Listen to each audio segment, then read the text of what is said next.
Hi, everyone. I hope this message finds each of you so very well. I'm speaking to you from my studio in West Orange, New Jersey, and I could not be more delighted to have the pleasure of interviewing Alla Kaplan, writer, podcaster, truth teller, and Jewish stripper, who is joining me from Columbia, Maryland. Born in Russia and raised in the United States, Alla's life has been anything but ordinary. She has survived domestic abuse, confronted the realities of living with bipolar disorder, and worked as a stripper while trapped in an abusive marriage. From those chapters, scarred by trauma, yet defined by resilience, emerged a voice of empowerment. That voice now resonates through her podcast, The Jewish Stripper, Raw and Real, a platform celebrated for its fearless conversations that dismantle judgment, reclaim dignity, and amplify stories too often silenced. What makes Alla's work so powerful is the way she reconciles two worlds many believe cannot coexist: her Jewish faith and her past as a stripper. By sharing her story openly, she inspires others to step into theirs without shame and without apology. I'm looking forward to talking with Alla about the path that led her into stripping, the battles she faced with mental health and substance abuse, and the remarkable strength it took to break free from cycles of self-destructive behavior. Our conversation will also explore how she reshaped her life, turning pain into purpose, and how she now uses her story to inspire and empower those who feel stuck in addiction or unhealthy environments, and so much more. This conversation will surely offer hope and strength to anyone seeking their own path to freedom.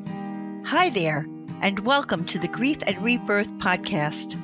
I'm your host, author and trauma survivor Irene Weinberg, here to encourage you wherever you are in your healing journey. In each episode, I chat with incredible grief and trauma specialists, healers, mediums, and celebs, as well as remarkable people who have inspiring healing stories to share.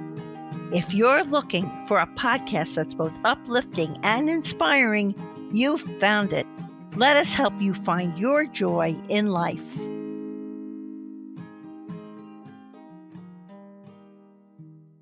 Hi, Alla.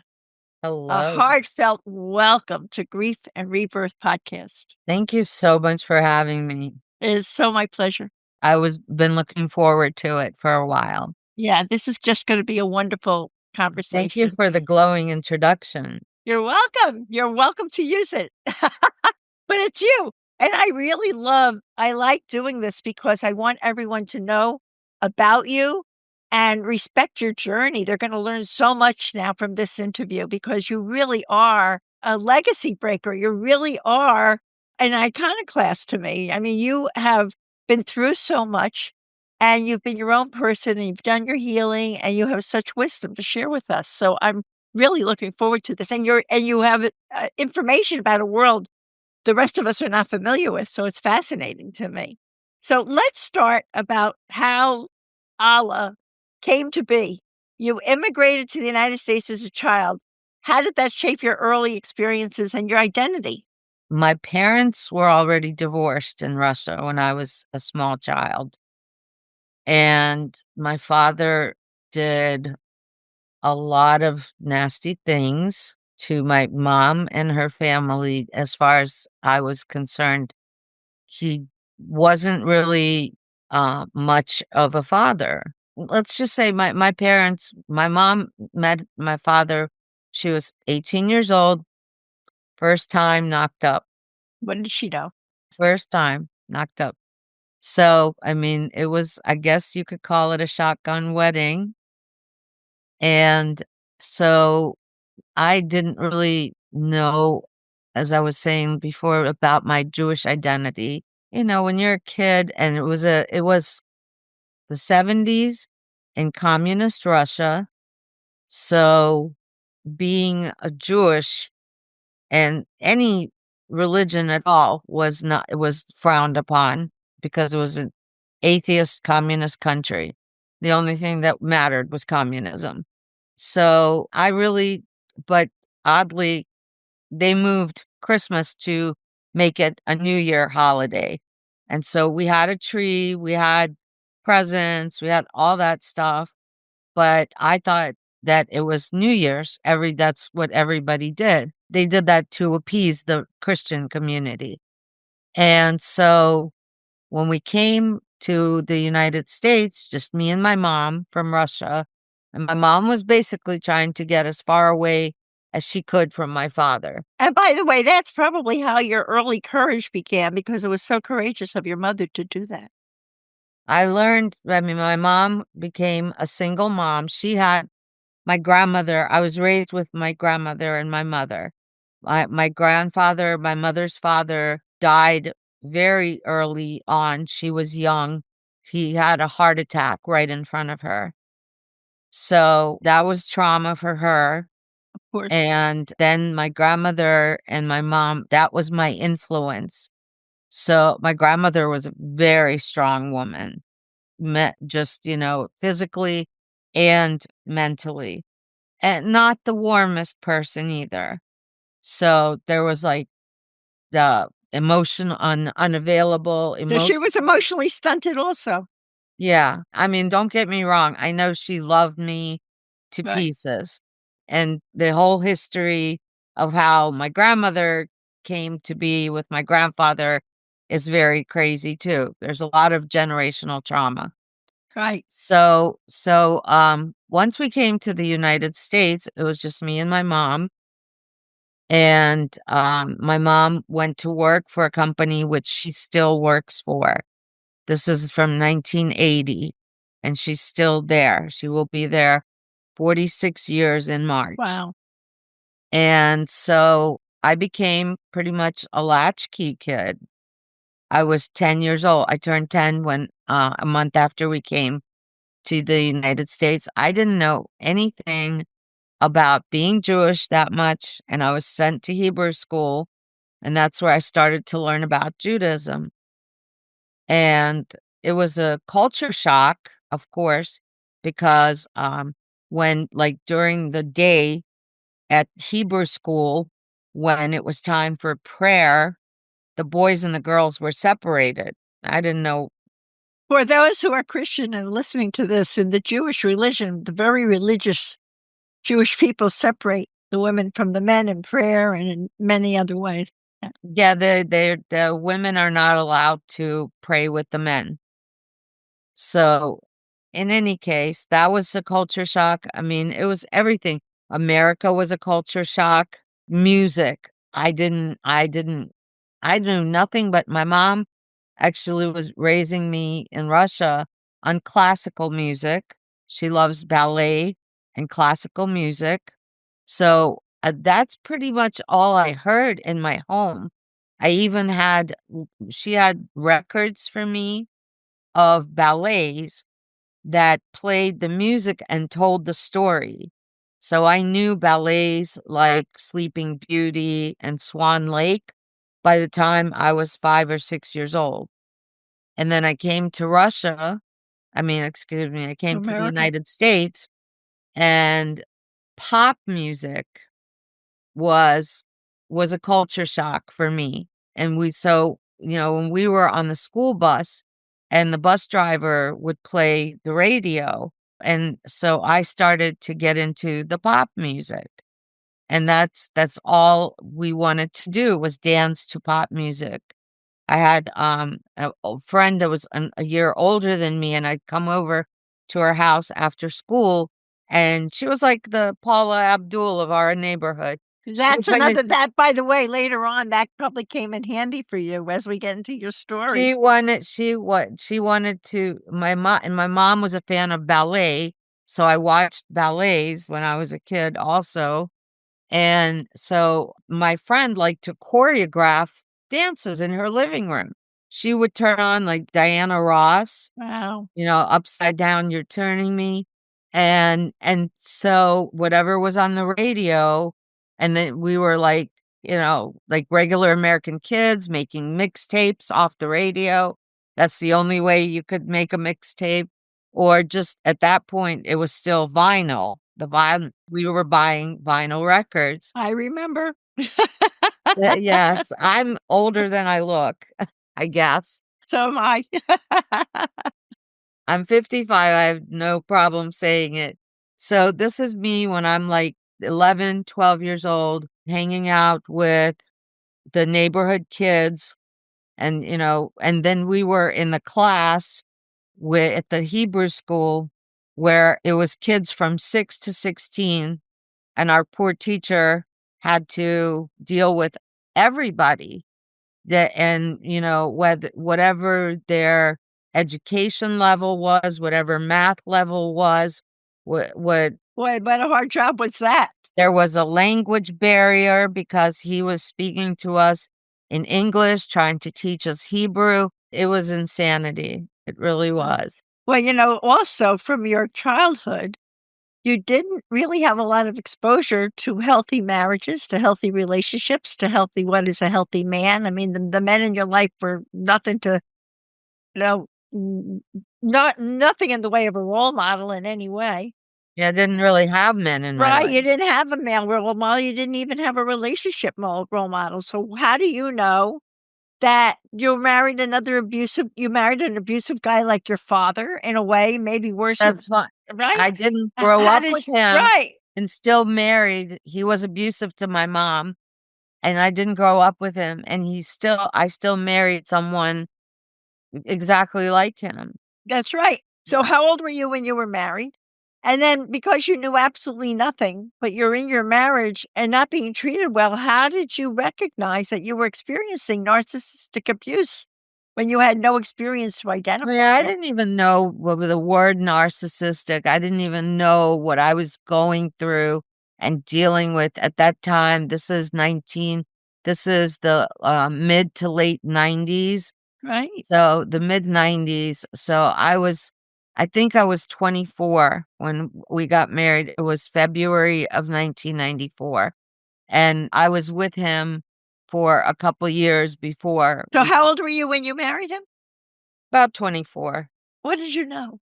So I mean, I didn't really know, I have to honestly say, I was obsessed with this man. I think that I was obsessed because I was looking for love in all the wrong places. How did you know? I had relationships before him, had boyfriends before him, and either they were obsessed with me or I was obsessed with them. There was never any healthy boundaries. It was just craziness.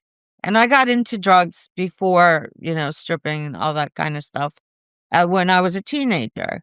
I started smoking, I started drinking, you come over, I would hang out with, like, when I was like 14 years old with my best friend who was Greek. They were Orthodox Greek, not super religious, but I would come over to her family's house for Sunday dinners. And I don't know how, like, a little Jewish girl got into it with the Greek because I even went to church with them a couple times, and I remember smelling the incense and thinking the smell was gross, and I don't know how we became best friends because I was a little Jewish girl, and it was almost like they adopted me, kind of. Because and my mom, I think, was happy I had friends, but she was kind of emotionally unavailable at the time because, she it was everything was new for her too. I mean, she was trying to assimilate. Overwhelmed. She was overwhelmed. Yes, she was a young mom. She was a single mother, and she didn't have help now like she did with my grandmother in Russia. And so, I was left on my own a lot, and I used to watch soap operas, and I learned a lot of English, not even though my mom was an English teacher in Russia, I learned most of my English watching TV, American TV. Also, I went the first year that we were there, I went away to a summer camp, Kaufman Camp, If I don't know how there's, like, a lot of people in the Maryland, Virginia area. The Kaufman Camp was very famous. Okay. And so, anyway, I was there for about 2 weeks. It was a total of a month, and it was parents' visiting day, and my mom was late. Somebody was driving her, and they were late. I was crying. My mom forgot about me. Everybody's parents are here, and nobody's here for me. And then my mom said when they got there, I came at her, and I was, Hysterical. bawling and speaking English, everything. And she said, "I don't know who this child was because all this English poured out of me." So I I was learning literally learning English at the camp too. You were caught between 2 worlds. Yeah. You were really caught between 2 worlds. Now, how did you meet your husband? At work, we worked together in an office, and, he was, very handsome. I don't wanna say like Denzel Washington. There's some resemblance. So, he's extremely, handsome, charming, and I did date some black men before him, so it wasn't like a first thing, and my family was not happy about it. And he was dating everybody. I didn't know, he was dating a whole bunch of women. And, I had that thing that if they were abusive or toxic or narcissistic, I didn't know these things, but I was going to be the special one that changed him, of course. I was going to get him to change. And, That and was before you learned that the only way you can change is if you make the decision. You can't do it for someone else. what happened was that actually he changed me. That I was so obsessed that I was willing to do anything that to get him to love me. And, is it pathetic? Yes, it was pathetic. But when you're, I think when you're like in your early 20s and you're just coming out of the teenagehood, and I didn't go to college, I didn't go I actually quit, high school, like, 3 months before graduation. It Wow. was very, very stupid of me, and I went back to not GED, but to get my credits in the classes that I needed to get a diploma later on when I was, like, 19 years old. So this was all before I met him, but I had a boyfriend at one point who was obsessed with me, and we had to literally go to court, because he had broken into our house. He ripped up some of my clothes. I had just gone shopping, so he'd been following me Oh my and god. watching me, and so the judge had to tell him, "If you see her walking down the street, you just walk in the opposite direction." Like, we had to get a peace order, and anyway. Wow, wow. So, alright, so Crazy from the get-go. from the get-go, and how could you have any the foundation between your feet was under your feet was so unsteady. How did you recognize since he turned you around, how did you recognize your husband was giving you such abuse and that it was abuse? And what was your turning point in deciding to leave? So, when I had been stripping for a couple years, What and got you into that? so he went to strip clubs, and I would go along with him, and so I wanted to be what I thought he wanted. Wow. And honestly, I have to say, I was very jealous, but at the same time fascinated because he was fascinated with it. So I wanted to know what was the fascination, I think. So at that point, I wanted to make myself whatever it was that I thought he wanted to, Well, you you didn't know. know who you were yet, so you might as well turn yourself into what he wanted. Right. So and I guess I didn't know about, the money you could make. But I saw, that I was watching the people giving the girls, lots of money just for not standing there naked, but dancing and being naked. And at first, I was very embarrassed to look at other women being naked. And I have to honestly say, I was critical of their bodies because that's what women do is compare each other. That's what women, women are in competition, are the way our society functions is to have women in constant competition with each other. And he would talk about, oh, this one has this great ass or great breasts or great legs.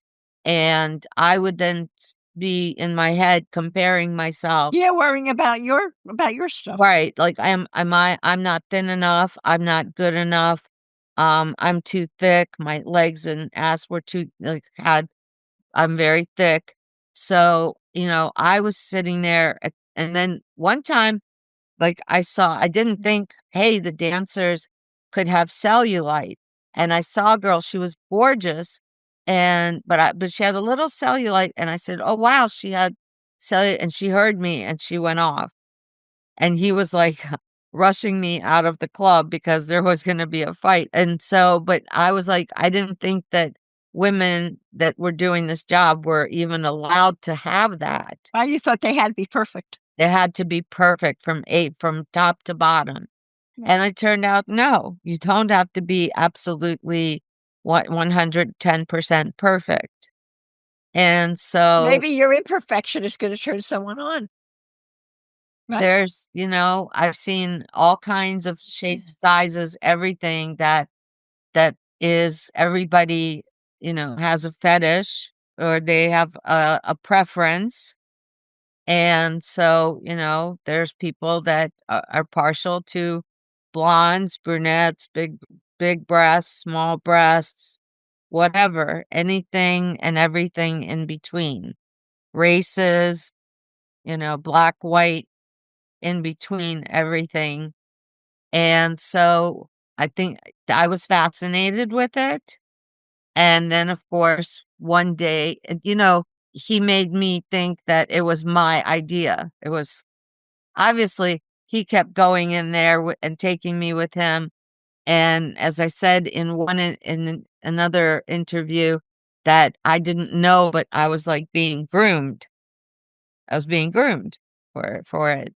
So, and I was still like, this little Jewish girl that didn't know anything about the real world. And then all of a sudden, I was like in the underbelly of society. And it's like being thrown to the wolves, basically. And so I one day said, okay, so I'll go and audition. Wait, was this before while you were still with him? This was before we were married. This was before we were married. We were living together. Maybe we were living together for about a year. And so we were still in the DC, Baltimore area. And so I went and I auditioned, and I was very nervous, of course, Of because course, I'm being judged from head to toe. of course. But I love to dance, Mhm. and that was, a big part of it, is that I love to dance, and so, I made maybe in 10 minutes, like, I don't know, 40 or $50, maybe something like that, and, of course, that motivates you to say, "Oh, wow," I have to in an office, I make, maybe at that time, and we're talking about the '90s, so if it's, minimum wage, I may be making at that time 11, $12 an hour, where I just made, 20, $40 in 10 minutes. So, of course, that was a motivation, and then it Now turned you're doing this, and then the 2 of you got married? yeah, his grandmother said something to him about because we were living together and something about living in sin and, you need to either marry this girl or you're gonna be living in sin, and it wasn't like a romantic proposal.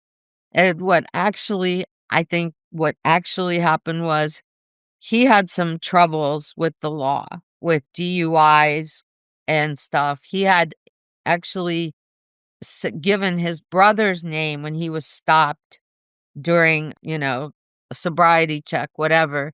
And he didn't want to give his name, so he gave his brother's name. So there was like a forgery thing attached to the DUI. And I think that he wanted to look like he was more responsible. And that's why he wanted to get married, to show that he was being more of a responsible person. So, and there was physical abuse during this time. The physical abuse started before we got married, but of course, I thought that I would change him, that, if we were married, then it would get better, but it got worse. Right. Because once we got married, it was like I was a possession. I possess you so I can do whatever I want to you. And so, it's at that time, then the abuse got worse. So So what was the turning point? When did you decide to leave? the turning point was we had first just lived in San Francisco in California for about 6 months, and then we went to Hawaii. He was, like, selling me this dream of, "Hey, if we go to Hawaii, it's so beautiful there, and we can raise our children there," and it was a dream that I bought into, Right. and so we went there, and he was already doing drugs. We did drugs together since the start, but I wasn't as much into drugs as he was. And I felt like I had to be a lot of the time the responsible one. So I would try not to do as much. And so anyway, he was just out of control with the drugs and drinking all the time, and he was pretty much taking all my money and not paying the rent and things like that. So, after his sister, and her girlfriend came to visit us, and, my mom came out to visit us too before that, and I wanted to cry out to her, but I didn't want to admit that my marriage was a failure. So, his sister and her girlfriend were out to visit us, and she asked me, "Are you happy?" No one had actually, if he asked me, was I happy, I was afraid to say no. So, but she asked me if I was happy, and She must have known her brother. I didn't say anything. But there, I knew that he was cheating, he was with other women. I found a condom under the bed, and I said, "What is this? There's a condom under the bed." And he said, "It must be yours," of course. And as a typical narcissist would do, is turn it around on you. And so that I think, with the sister coming, asking me if I was happy, and then finding the condom under the bed, and just, it was almost like, I think it was around like 3 years now that we were together at that point. And what happened was I said to him, "I think that you need to go to get anger management or I'm gonna leave." At that point, I stopped caring if I got hurt physically because I was tired of living a lie. Nobody knew in my family, you know, You also lived with a lot of fear. You must have been everybody afraid. thought he's this great, wonderful guy. He has this charisma, persona, and, when people are very good looking, it's also difficult for people to believe when someone is very good looking. It's difficult for some reason, they assume that if someone is a beautiful person on the outside, they must be beautiful on the inside. And so, when I told my boss that at the strip club, the owner, what was that he was abusive, that I wanted to leave him, and she was like, "Oh, but he's such a nice guy." So anyway, I told him the turning point was that he hit me on the head with a mag flashlight. He came home and he passed out, and it wasn't maybe the best time to say, I don't like this. I can't live like this anymore.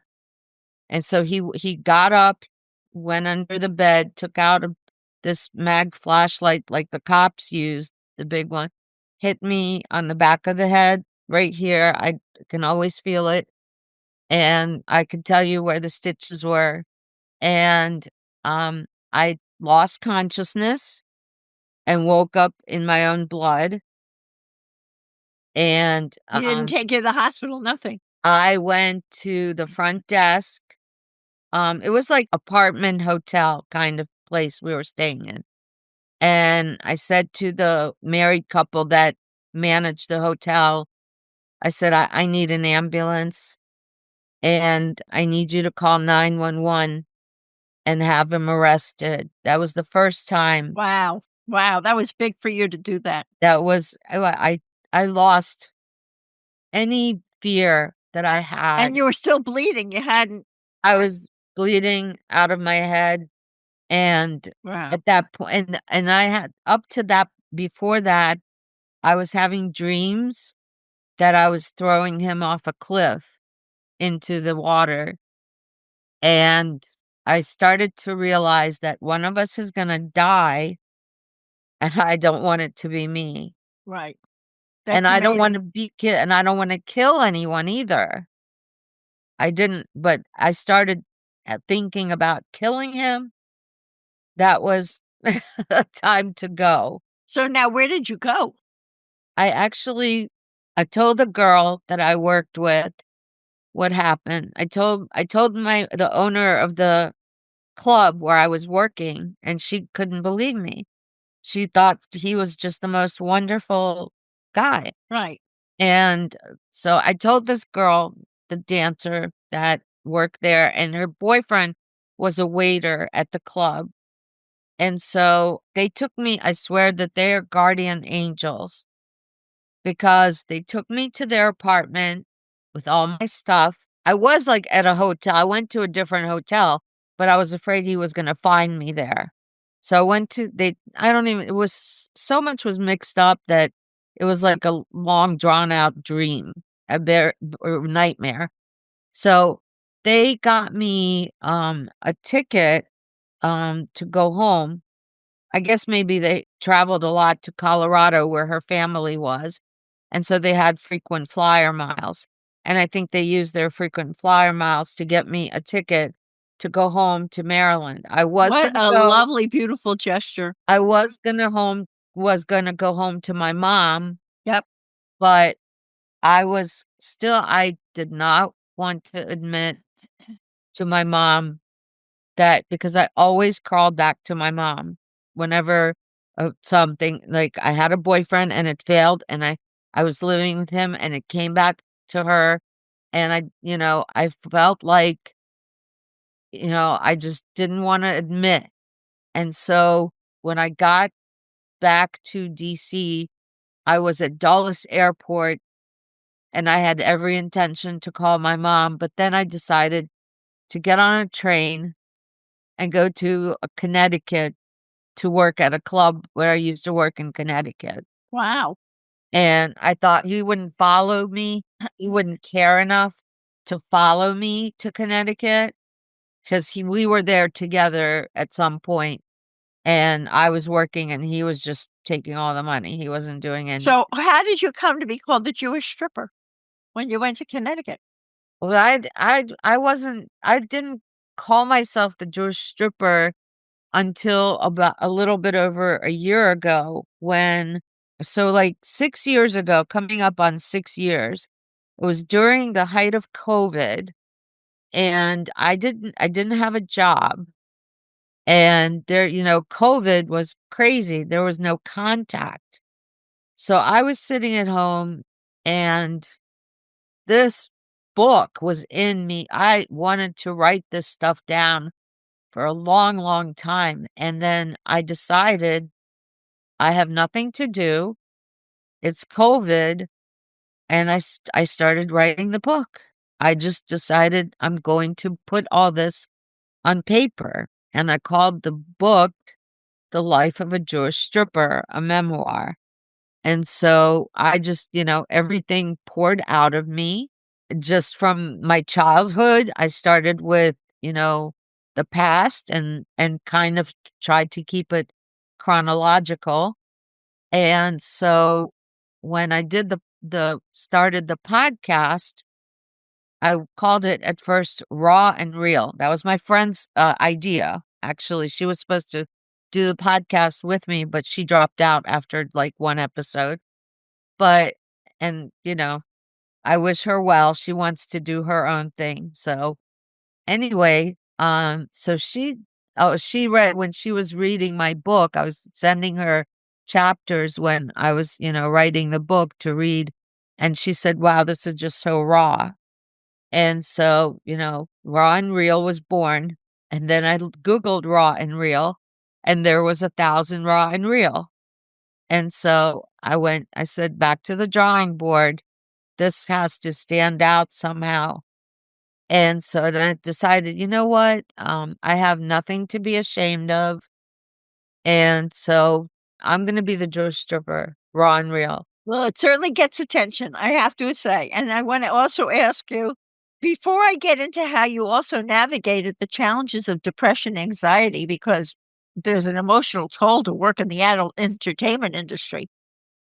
So I want to ask you that, but before I get there, why do you think stripping still carries such a heavy stigma? What are there misconceptions we have about the industry? Yeah. I mean, I think number one is that people assume that strippers have sex for money. All strippers. I'm not going to say that no one doesn't. Okay, because yes, some people do, and that's their choice, and I don't judge them, as I've said in my podcast. But people assume that if you're getting naked for money, then you must be also having sex for money.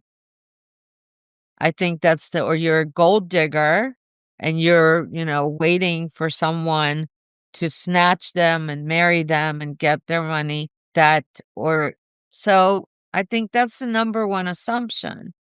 But I think that the culture has changed so much in the last 30 years where you've got singers and dancers basically started emulating the dancing moves. Right, the exotic dancing, right. Right, and so it was okay, like I say, it was okay for, Demi Moore to get naked for money in a movie. It's okay for Jennifer Lopez to play a stripper. There was a movie recently, I cannot remember the name of it. I don't know why, because I've seen it, but it got an Oscar for the best movie. Oh, it was about a guy falling in love with a stripper in one night, a Russian guy. So, but the culture, what people do now on stage when they're dancing, I think that, like I was saying, it's not even life imitating art, it's life imitating life. And how do you handle the judgment and criticism that you get from people who don't understand your journey, which there's gotta be tons. And what do you do on the inside to counteract what's coming at you from the I outside? know myself, I know who I am. I stand in my truth. That's what I used to do, and it does change you, and it does make you look at the world differently. And so, I'm not saying that I have all the answers, but I think it gave me a lot of insight into human nature. And so, like, with people who maybe don't wanna do business with me because of the name of the podcast, or, like, there was, a website that you can hook up with to advertise your podcast, and then they do advertising on your podcast. They turned me down because of the name of the podcast. And I just said, "You know what? That's not meant to be." I just say that what's meant to be will come to me. What's meant to be will come to me, and I'm not gonna judge you for not wanting, but it's kind of repressed, I think. It's a little bit of a repressed society, and so but you don't wanna do business with the Jewish stripper because of the name, the stripper. That's your choice. I can't, I'm not gonna. Well, I think you're making a very spiritual choice. You're living in your truth. Yeah, I mean, if somebody, I would rather be open about what I used to do, and also, and instead of someone saying one day, "Oh, I found out, I heard, through the grapevine," or whatever. So I'm just like, you know what? Here I am. I'm an open book. Right, but I love the fact that you're teaching us about this world and helping us not to be judgmental because you have people coming to it for all different reasons.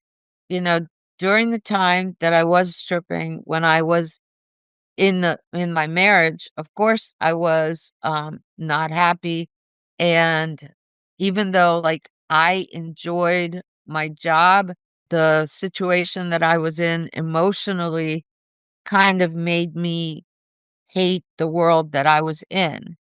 But when I broke free and, I was, like, using drugs and alcohol to numb my pain. Of course. So, but at the same time, I was feeling empowered because I had taken my power back. And it took me a couple times. I went back to him a couple times. It took a couple times, but he went to just smack me across the face. I wouldn't have it anymore. And that was it. That was done. Even though I went back and, because it was always, "I'm sorry, I'll never do it again." And I didn't believe it anymore.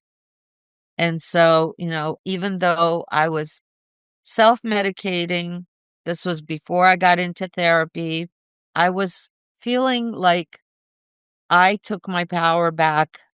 I could take care of myself. I was a person on my own.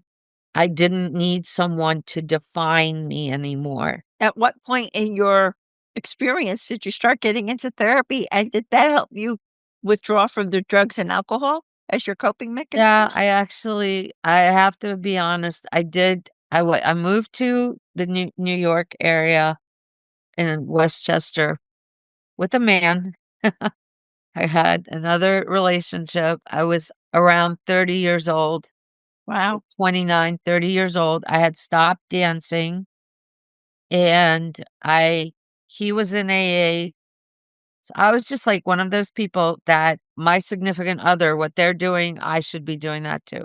So I was asking him, about AA, and he was like, That's a personal decision that you're gonna have to make. I can't tell you if you are or you're not an alcoholic." So I got into AA, and I started going to meetings. And the more that I was going to the meetings, the more I started to realize that I need to stop getting myself into these relationships where I feel like I have to take on their persona, or that I have to do what they're doing, and I have to stop. Need to start being my own person.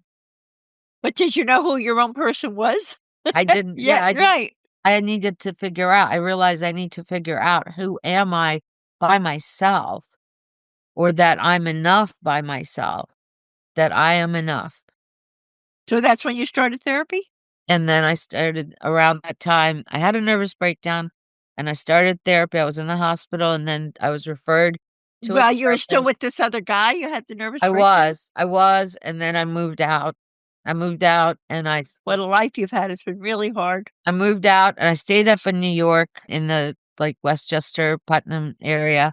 but I continued therapy and, I started on medications, and that's when I started learning about bipolar and depression, and Now that you had not identified before that you had bipolar disorder.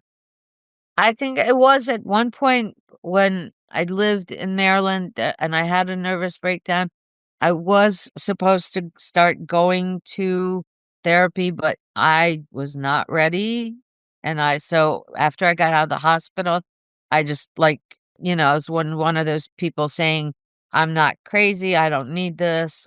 They're trying to say that, Meanwhile, you're doing all this stuff and you have yeah, this breakdown and they're giving you other kinds of drugs to calm you down, right? yeah, yeah, like Halidol that in the hospital and all that kind of crazy stuff. So but finally, like around the time that I had stopped when I was like 30 to 29. It's just a crazy ride with me because it was like guy after guy after guy. This guy was like, "Why are you still, dancing? Why are you still with this guy?" So it was just a matter of me having to learn to stand on my own 2 feet without a man, and to seek within what who am I? And what do I want? Not what he wants, but what do I want for myself? That's right.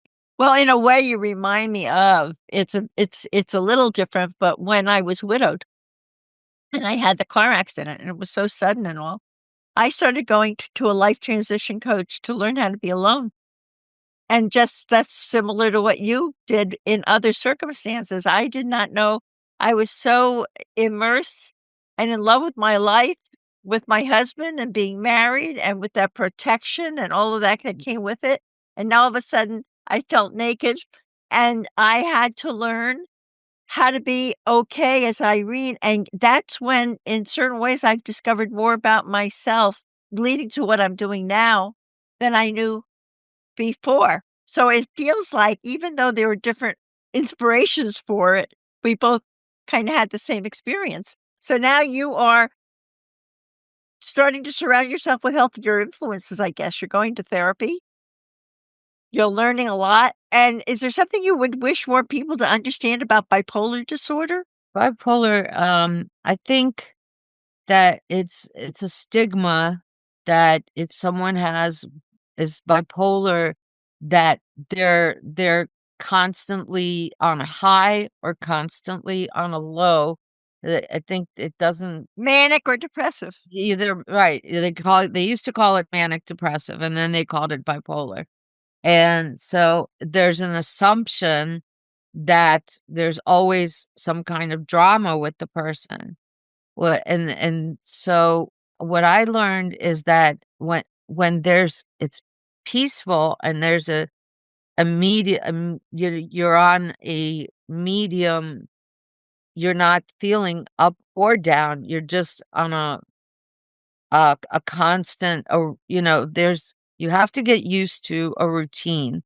And so what people assume with bipolar is that just the word crazy, I think that using the word crazy for any type of mental illness is the misconception that the person must be crazy, that there's always going to be something, something bad associated with that. But that's a misconception because there are periods that everything's fine, and then they can flip into one or the other, like the high or the low.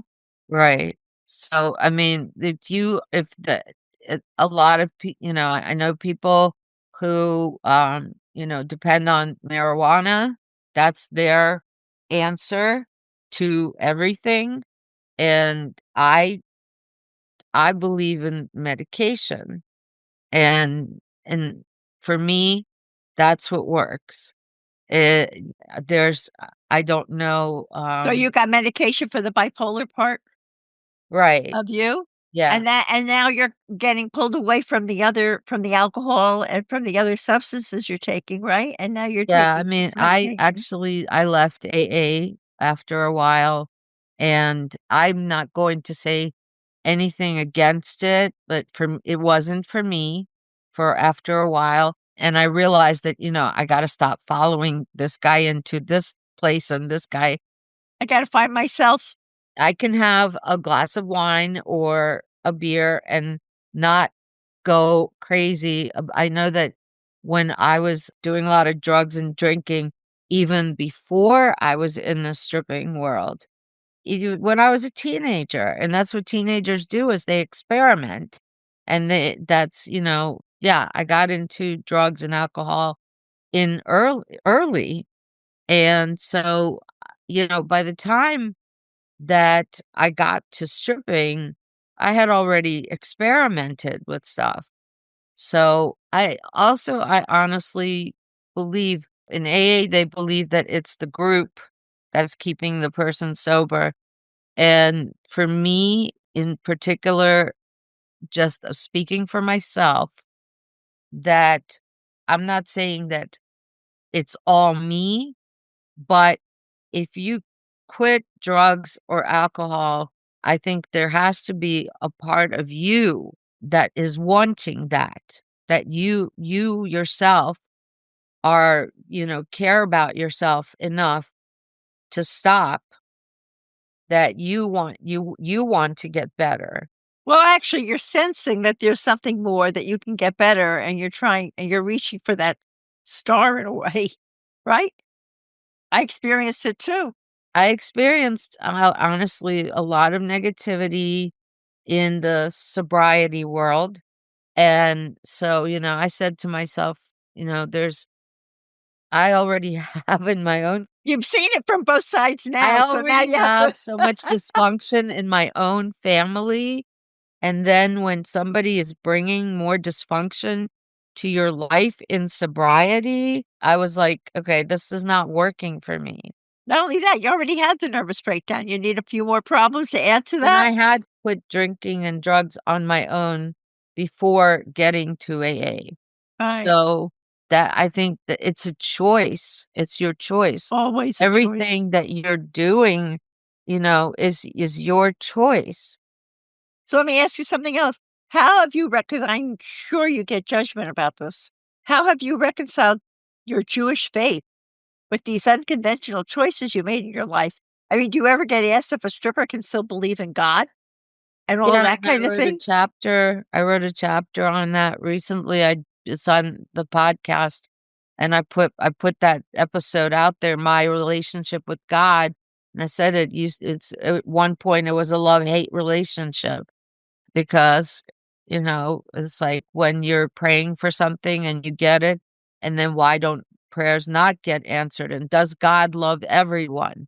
Strippers and even, excuse me, the word whores. If we're all God's children, and I mean, to my Jewishness, to me, is I can't separate. That's my identity. I identify as Jewish, unapologetically. I am not going to, apologize for being Jewish or being a Zionist. And no matter whether I'm a stripper or I work, if I went and got a job as a barista at Starbucks, whatever I'm doing, I'm Jewish no matter what I do. So is And that what inspired you to launch your podcast and call it The Jewish Stripper?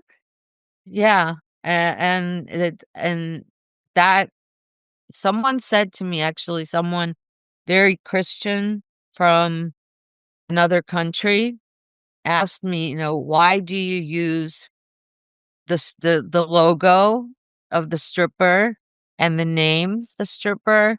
And I said, "Because you know what? First of all, you're judging a book by its cover. So that's one of the things that I wanted to put out there is, so what if someone is a stripper? They might be, like I've said that I've worked with women who were studying for a PhD, studying for a law degree, And they're stripping to make money while they're doing and this. they're stripping to pay for their what they're gonna do in the future in their life. But I work with people who just there for the cash. But, if you I mean, Lady Gaga was a stripper. This, rapper Cardi B was a stripper. I mean, there's, like, so many I found I was looking at the list. Brad Pitt was at one point a stripper. So, I mean, there's what makes someone a stripper is just because they're taking off their clothes for money. First of all, the human body was made by God. So if someone wants to go and admire it, but they pay for it, but they admire it, so no one is holding a gun to their head to walk into the strip club and give someone money to look at. Everybody loves to look at beautiful things. But the human body is a beautiful thing. And so I don't think there's any shame in it. There should be no shame because like I was saying earlier with what people are doing now when they're dancing on stage, when they're almost simulating sex on stage with singers and dancers. So what's the difference? So how is that more respectable because someone is actually a dancer in a show? Like they're a backup dancer, but they're gyrating. I mean, we can go all the way back to Elvis Presley, who was gyrating on stage. And women were screaming. And women, yeah, and, Tom Jones, people were, like, throwing their panties at them. So, there's no shame in it, so what's the big deal? And a name is just a name, but at the same time, yeah, it makes you curious. It does, it And does. I worked with in the Baltimore area with a few women who were also Jewish. And we had a club where the owner, bought the club. The guy was Jewish, Oh, wow, and his fascinating. wife worked there as a stripper. Wow, wow, wow, And wow. her mother came in with outfits for the girls. So, it was a family of It was a business, but it was also a business. it's a business. It's a business. It's a It's business. a business. So you started a podcast, which is part of your seeing yourself as a businesswoman, a creator, and a mentor, instead of being living still in the past of where you were. So how did this all when did you start your podcast? How long has this been like, you just decided August of '24. So I'm still working on uploading the audio from those episodes onto, my RSS feed so that I'm trying to, I haven't been very good with I started season 1 and I decided when I think the new year last year, right before the new year, to cut it off and that then make season 2, and now I started season 3. And so it was hard for me to keep track of all the episodes and Yeah, they well, I know because it's my journey also, so it's fascinating 'cause, you really went into the business side with your podcast and all of that. yeah, I want to, I would like to monetize it so there's advertisers and that I'm also earning something, and I don't have guests, I'll just pick a topic, and I'll sit there for 30 minutes and talk about the topic, and, I have my topic started with, like, narcissists and the abuse and leaving and being brave enough to escape from abuse and things like that, and honestly, then October 7th happened, and I said, "You know what? I have a platform, and I'm going to talk about this," because honestly, I couldn't function not talk about it. So I brought and I lost some subscribers on YouTube because of that. And then I said, "Okay, I'm gonna try and go back to my original. I'm not gonna, do a podcast every week about I had it weekly. I'm not gonna do it every, about October 7th, but it was difficult." It was difficult. Well, that it sounds like you were split into two desires. And I'm just wondering, not to be answered now, but just wondering if it might be interesting for you to start interviewing some Jewish strippers, or not Jewish strippers, some strippers, for people to understand what happens to people or what pulls them into that business. And then especially those who go on to get college educations and do different things with their lives, I think that would be very Yeah, interesting. I thought about, like, going out and interviewing or even, like, putting an advertisement on even Craigslist and I've said in my podcast, I said, "If you're a dancer, an ex-dancer, ex-stripper, if you're currently dancing, I would be very interested to have you on my show." But I think I'm gonna have to go out into the world to actually to clubs and ask girls, the ladies, if they would be interested anonymously, if they want to be anonymous, to because we can do just a voice recording, if they would like to be interviewed. Tell their stories like I'm interviewing you today. I mean, it's very interesting and healing for people to understand this. And a lot of people got into it not like me. A lot of people, they have a friend, a best friend who got into it. And, it's not necessarily from an abusive side or something. They just, Well, that's important for people to know too, because somebody there's said to me, "Well, why instead of stripping, why can't the person be a waitress or a bartender?" And I'm like, "Well, they are at the club too, but that's their choice. They felt they'll make more money if they're making more money as a dancer. That's their choice. a choice. Don't judge because someone's getting naked. I mean, you go to the beach, people are already practically naked, You're and we're absolutely right. looking at their bodies." Right, that's true. Let's talk about healing, and because 'cause you're in recovery, and are you still in therapy? Yeah, Okay, so you're in recovery, you're still working on yourself.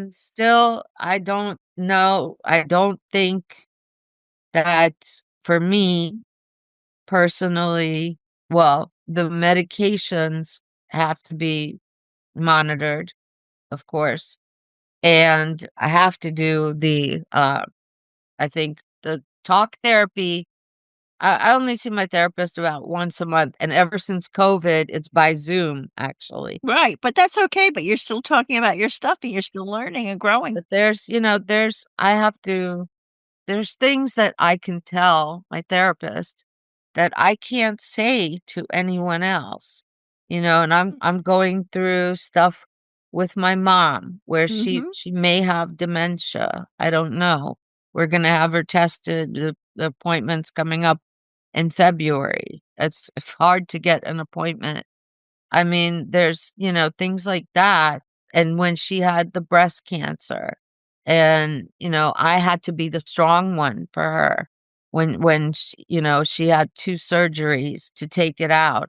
So, there's certain things that I can't say to anyone else. Right, right, so that requires that you stay on top of things with Yeah, vigilance, and you keep taking care of yourself, which the fact that you're doing all these things for yourself is really self-care. It's not like I'm gonna go to therapy 1 or 2 times and it's done or anything like that. yeah, I mean, I've been in it for years. I've been in it for years, and I don't see myself stopping because I guess I don't feel like it's fair to vent to to a friend, to put all my stuff to them, and the therapist, that's their job, is to listen, but also, they might give To advice that steer I you in certain ways or give you choices that you haven't thought about before. right. So let me ask you, you say that healing is not hiding, it's honoring. It's saying, "This is who I am whole." What would you like to tell our podcast audience about why they should go through their own healing journeys and why it's worth it? It's a lot of work to go into within, and I journaled, and then after I journaled, then I started writing my book, and I didn't realize when I started writing my book that I didn't realize that maybe I'm writing it to help other people. But then down the road, when I was writing about all the stuff that's happened to me, I realized that maybe I am my intention. What is my intention? Why am I doing this? Is it selfish? Am I writing this book to vent everything to get it out of my system? Well, that helps too. Yes. And it was cathartic. It's very Mhm. cathartic. But then down the road, I thought, okay, what is my purpose? I started to think about the trajectory of my life. I have a chapter on that. What the trajectory of my life is, what does God want from me? What is the legacy you're gonna be leaving? Yeah, I mean, I don't have kids, but I want to leave a legacy that I did something good in this world. And so if my story helps, like I've said, if I never publish this, make money, I mean, yes, I would love to get my book published, make lots of money, blah, blah, blah. But the bottom line is, if I had people respond when I posted my, chapters on medium.com, and I had a girl respond that she was also a dancer and what she was going through with her boyfriend, and so it made me realize that I am helping someone. I helped one person, and if I help that person, there's other people out there that it's gonna help. Well, that's my story. Look at all the people this podcast is helping and how many people will be I feel like by listening to this interview with you, there'll be more people who open to acceptance and non-judgment and understanding that everyone has their own journey, and there's not one part of it that's better than another. We're part of a collective, and we all have our gifts, and we all have our journeys, and we all have our lessons to learn. So, so then that brings me to my question for you of all people. How are the simple things in life, gratitude, and knowing you are now beginning to really help people, bringing you joy? Are you able with all the things you go through, are you able to still have joy, enjoy your present moments? How's that changed for you? Because you didn't have it earlier in your life.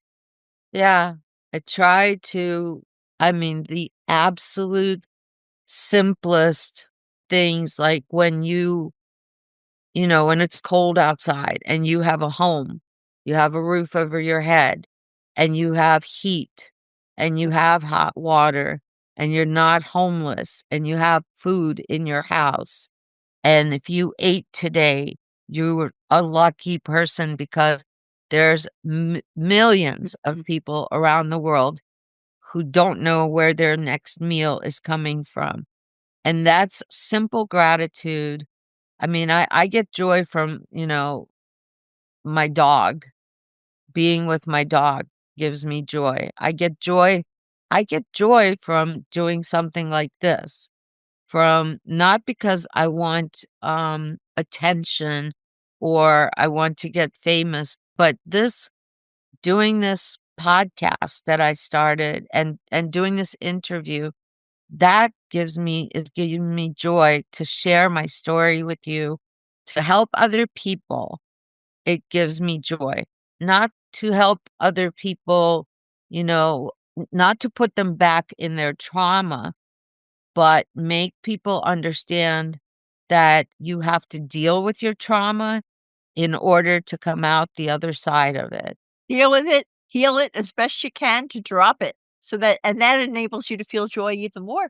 Yeah, I mean, you don't forget. and also forgive for even the worst things that have been done, whatever. I may repeat my story because people interview me and I tell the story, but I'm not living in it anymore. And I've also forgiven the person. We don't have to have a relationship. We don't have to have, but I can, I can love you in my own way, but from far away. Right, let it go. Like, I call it detaching with love. Yeah, I call it like you say there, I'm not consumed by hating you or whatever, I'm sending you love, but stay over there. I've forgiven you, but that doesn't mean that I forgot. Right, exactly, I will still Yeah, protect and myself. also forgiving yourself. Yes, That's probably one of the most important things, especially in resilience, and forgiving yourself for just for everything because like I wasn't there for my mom when my grandmother had cancer, and I had for a long time could not forgive myself for that, and I thought that I deserved the abuse that I was getting as punishment for that, and so it took me a long how time, did you process that? How did you come through to the other end of that? I think a lot of people would love to know that, because my because mom there is something called self-love and how we need to how can we love others if we don't my love ourselves? I mean, it's a big thing that my mom forgives me for, because that was she was losing her mother, and I was in my own world. I was with this guy being abused. I was dancing. She didn't even know what was going on in my life at the time, or well, it was before I was dancing, but anyway, it doesn't matter. I was into drugs and alcohol, and I was, I didn't want to leave this guy for 2 seconds because I thought, as soon as I'm out the door, he's with someone else, and so that's why I wasn't there, and it took me a long time to forgive myself for just to say, "You know what? I can't change it. I can't change the past, so I can't live in it. If I can't change the past, I can't live in it either. So I have to forgive myself to move on." It's very wise, very wise. Thank you. I don't always feel wise, but Oh, but that's very wise, and you'll forgive yourself when you don't feel wise. and then once you forgive yourself, you can also forgive other people, and again, that you can detach, you can forgive people, if you can also then if you're in a healing journey, you recognize your patterns and you recognize abusive people, or you recognize people who, when, even in a friendship, if they're not showing up for you. Well, there's an isn't it Oprah's famous quote is, "When someone shows you who they are, believe them?" And some people can show you most of their personalities, like your ex being very lovely and very charming, but there's that other piece, and that's there. Believe them. And it was Detach there from that from the other start. piece. Right. It's there from the start, but you might be making excuses for them, or you're willing to, for whatever your own reasons, to put up with the behavior. But once you're starting to heal, you won't tolerate That's right. because that's self-care. Right. You understand that how someone treats that they see you treat yourself that way. That's right. The way you treat yourself, if you love yourself, then you have to love yourself before anyone can love you. You cannot seek love from other people. You cannot no one can make you happy. The You have to make yourself happy first. Very, very wise, Allah. When they pulled me out of the car and I got the message, "Be loving and kind to everyone," I knew right away that meant me too, which I didn't do. I was a people pleaser, and it changed my whole life. I did like you, anything to earn. I could walk into a room and see where everybody was in that room and where they were at so I could play to each one. That was my way of surviving, and I don't do that anymore. I can walk into a room now and say, "Oh," I can, "All right, you're here." But I can like you or choose to detach or whatever, but I don't walk in with all this judgment. People are who they are. I think it's also about allowing each other to be human. Did we come here to be perfect? Really? We came here to learn lessons. We all make mistakes, but, if you see, the same patterns in someone, the behavior over and over and over, and that's something that is not fitting in with you're not on the same frequency. You guys are not vibrating on the same Exactly. frequency. I've learned, for instance, if like in friendships, if there's no reciprocity, if I'm always the one reaching out and the person's not reaching out to me, just checking on me, I'm not getting what I need out of that. Really? I'm not getting that friendship, that relationship is not working for me. It's a one-way street. It's a one-way street, and I can't always be the one reaching out, And with that, you say, and with that, I have to detach. "That's right. That's right." I wanna ask you one more question. Certainly. What do people ask you why you're helping broken people? Do they assume that all strippers are broken people?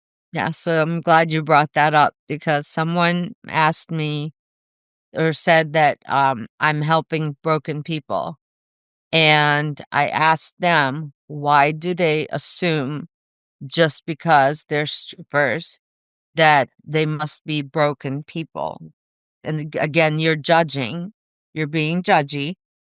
And so my answer is, just because, and you know what? I don't consider myself broken just because I went through Well, you had some certain broken pieces, but you've healed them. I'm healing. I've healed and I'm Right, still healing. right. But do not assume that, like I was saying that, I know, women that I worked with who were not for broken homes, whose families, parents were together 30, 40 years, married, nothing, no broken people there. And don't assume that, someone is broken because again, people are just being smart by making fast cash. They just decided that this is a way to put themselves through school, and don't assume, don't judge the book by its cover. That just because someone is a stripper doesn't mean that they're somehow broken because for all you know, that when you don't see them outside the club, they might be studying nursing, they're studying on healing. I knew someone who was studying for yoga and studying for a masseuse degree, to massage. So I mean, a lot of people, they're not broken. They have just they found a way to It's a make means to the an end. It's a means to an end. it's a means to an end, but you know what? I know someone who was, actually studying for a court reporter, and she was doing stripping for a long time. She was in her 40s, she was, like, 45, and, she decided that she obviously, it's not something you can do forever, and so she just, started studying to be a court reporter. But, she had this, job for a long time. She had a lot of regular customers. She made really good money. And it's at the end of the day, and I've said this before, at the end of the day, it's just a job. It's like you think that when you're in a regular office and there's competition between people, and, you're trying to get the boss's attention, you're trying to get a promotion, whatever the deal may be. There's gossip, there's drama at the office. At Always. the end of the day, it's your office. That it just happens to be a strip club, but it's your office. And there's competition and there's all drama. And you know what? Every place I've ever worked, there was some kind of drama. But as far as people being broken, I think that's just a judgmental thing to say. Okay, it's a misconception. I'm It's a glad we misconception. cleared it up. Thank you so much. I Thank really you. got to hear that. Thank you. Alla, in closing, I'd like to thank you for this thought-provoking interview because it's so filled with liberating truths. Thank you. You're welcome. Your recovery story is a profound testament to grief and rebirth, and I applaud the courage it took for you to step out of survival mode, break free from generational cycles, and begin the hard work of healing and rebuilding life on your own terms. It is so admirable. Really, I wish for you that you continue to shine your light for others on their own journeys of healing and transformation. And from my heart, I wish you abundant blessings. Thank you. And I wish you absolute abundance and nothing but just love, love, peace, and love. Peace, love, and joy. I think we're going to help a lot of people with this interview. I think it's really wonderful. Thank you I so hope much. so. I really do. Thank you so much for having You're me. welcome. You're welcome. And to my cherished Grief and Rebirth podcast fans, stay tuned and we'll see you again soon. Many blessings. Thank you so much. You're welcome. As I like to say, to be continued. Thanks for tuning in to Grief and Rebirth. Remember, you can dive deeper into everything we've discussed by checking out the show notes and all past episodes at ireneweinberg.com. Don't forget to follow us on social media at Irene S. Weinberg on Instagram, Facebook, TikTok, and wherever you love to hang out online. Plus, we're on YouTube, so be sure to subscribe and never miss a video. For those of you listening, you'll find links to my 2 books, Good to the Last Drop and They Serve Bagels in Heaven, in the show notes. And if you're watching on YouTube, you can see those books listed right above, so don't miss out. And here comes a special treat. If you sign up for Audible as a first-time user using my link, which you can find in the show notes, you can get They Serve Bagels in Heaven for free. And finally, people often ask me what I read, what I use, and what I recommend for healing and self-care. So I've carefully curated a compilation of those items to share with you. You can head over to kit.co/grief and rebirth to check them out. And to my cherished Grief and Rebirth podcast fans, stay tuned and see you again soon. Until next time, many blessings.